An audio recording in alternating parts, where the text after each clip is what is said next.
Qu'est-ce que c'est concrètement une émotion? Les bonnes vieilles racines latines nous disent que c'est un mouvement qui va hors d'eux. Je ne vais pas te faire la lecture complète, tu peux aller voir sur Wikipédia par exemple, c'est bien expliqué. Ce qu'il faut en retenir, c'est que c'est un mouvement, une sorte d'énergie qui est à l'intérieur de toi et qui sort vers l'extérieur. Autrement dit, imagine que ça c'est ton monde intérieur. Ça c'est le monde extérieur. Et ça c'est les énergies qui sont à l'intérieur de toi. Et cette énergie, elle sort de l'intérieur vers l'extérieur.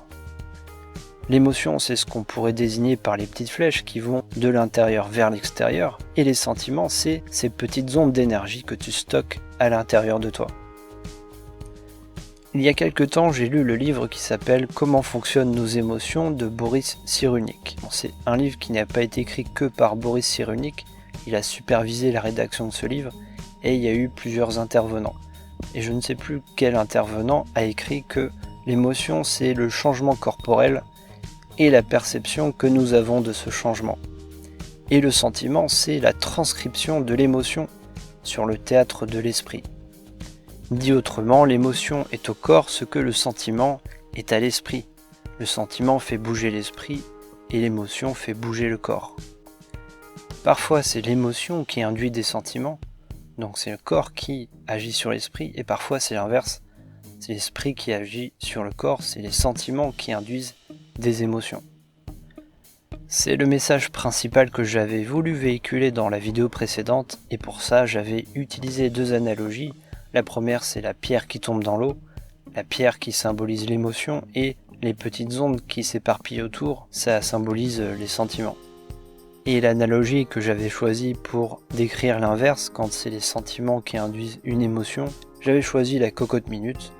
C'est quand tu accumules comme ça de l'énergie à l'intérieur de toi, des sentiments, et à un moment donné, la pression monte, elle est trop élevée, il n'y a plus de place, et là, il y a explosion. Si tu as envie d'avoir plus de détails à propos de ça, je t'invite à visionner la vidéo en question, mais tout ça pour dire que c'est pas évident de savoir qui est à l'origine. Quand tu as une pierre qui tombe dans l'eau, évidemment, tu as des petites vagues. C'est la pierre qui est à l'origine de ça, mais les petites vagues, elles vont s'ajouter à ta cocotte minute. Et ta cocotte minute qui fait une explosion, c'est comme une pierre qui tombe dans l'eau finalement. Ta cocotte minute qui explose, elle se rajoute à elle-même des ondes à l'intérieur d'elle. Donc c'est un peu le serpent qui se mord la queue.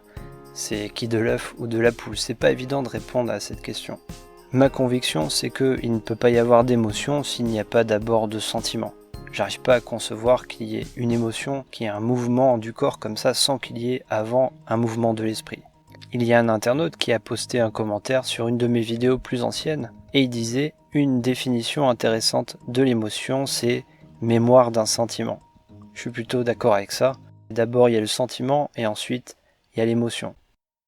Il y a une autre analogie qui me vient à l'esprit qui décrit bien la relation entre le sentiment et l'émotion.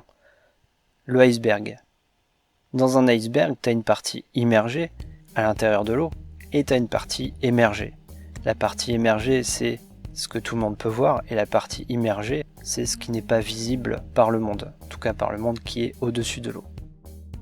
À travers cette analogie, il y a deux messages que je veux te transmettre. Le premier, c'est que, comme tu vois sur un iceberg, s'il n'y avait pas une partie immergée, il ne pourrait pas y avoir de partie émergée. C'est comme le sentiment et l'émotion, s'il n'y avait pas de sentiment pour poser les fondations de l'émotion ne pourrait pas surgir. Et la deuxième chose que je voulais te dire par rapport à ça, c'est que tes émotions, tout le monde peut facilement les observer et les comprendre.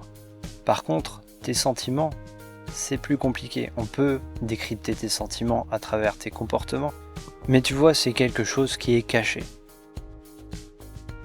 Une dernière analogie pour terminer, parce que finalement, une émotion, ça peut être vu comme un sentiment très intense. Tellement intense qu'il fait vibrer le corps en même temps que lui. L'analogie pour illustrer ça, c'est encore plus simple que la cocotte minute. Tu prends simplement une casserole, que tu remplis d'eau et tu mets à chauffer. Qu'est-ce qui se passe quand tu commences à mettre à chauffer, si tu regardes de l'extérieur? Rien de particulier, tu vois rien. Pourtant la température elle monte, les molécules d'eau elles se mettent en mouvement. Un peu comme tes sentiments dans ton monde intérieur qui s'agitent, mais quelqu'un qui est extérieur à toi, il peut rien deviner. si tu ne lui fais pas comprendre. Mais au bout d'un moment, quand la température de l'eau avoisine les 100 degrés, qu'est-ce qui se passe? Il y a des petites bulles d'air qui se mettent en ébullition. C'est la fin de cette vidéo, j'espère qu'elle t'aura permis d'y voir un peu plus clair sur tes sentiments, tes émotions, la différence entre ces deux choses. Si c'est le cas, si tu as apprécié, n'hésite pas à mettre un pouce bleu, n'hésite pas à t'abonner à la chaîne pour que YouTube te prévienne des prochaines.